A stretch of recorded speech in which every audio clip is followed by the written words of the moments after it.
Junior NTR హీరోగా నటిస్తున్నటువంటి 'Devara' movie మామూలుగా ఉండదు మరి. ఈ మూవీ జూనియర్ ఎన్టీఆర్ కెరీర్‌లోనే ఒక బిగ్గెస్ట్ మైల్ స్టోన్‌గా అయితే ఉండబోతుంది. జూనియర్ ఎన్టీఆర్ అంటే దేవరా, దేవరా అంటే జూనియర్ ఎన్టీఆర్ అన్న రీతిలో అయితే మూవీ ఉండబోతుంది. ఈ విషయాన్ని కొరటాల శివ స్పష్టం చేసి చెప్పాడు. అంటే ఇదొక ప్రత్యేకమైనటువంటి మూవీ.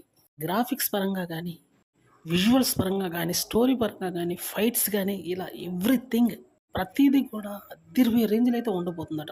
దేవరాపై అంచనాలైతే క్రమంగా పెరుగుతున్న మాట అయితే వాస్తవం. బాలీవుడ్‌లో కూడా ఈ మూవీ మీద తిరుగులేనటువంటి అంచనాలు ఏర్పడ్డాయి.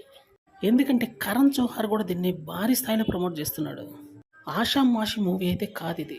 ఆల్రెడీ ఆస్కార్ అవార్డు అందుకున్న తరువాత వస్తున్నటువంటి మొదటి మూవీ కాబట్టి సహజంగా భారీ అంచనాలు ఉండటం సహజమే. కానీ కొరటాల శివ ఈ సినిమా డైరెక్ట్ చేసిన విధానం కొత్తగా ఉంది. ఓషియన్ బ్యాక్‌గ్రౌండ్‌తో ఈ మూవీ తీయడం అనేది, అలానే ఇందులో టీజర్‌లో జూనియర్ ఎన్టీఆర్ చెప్పినటువంటి డైలాగ్స్ అదిరిపోయే రేంజ్‌లో ఉన్నాయి. పర్ఫార్మెన్స్ కూడా పీక్స్‌లో ఉందని అనిపించింది.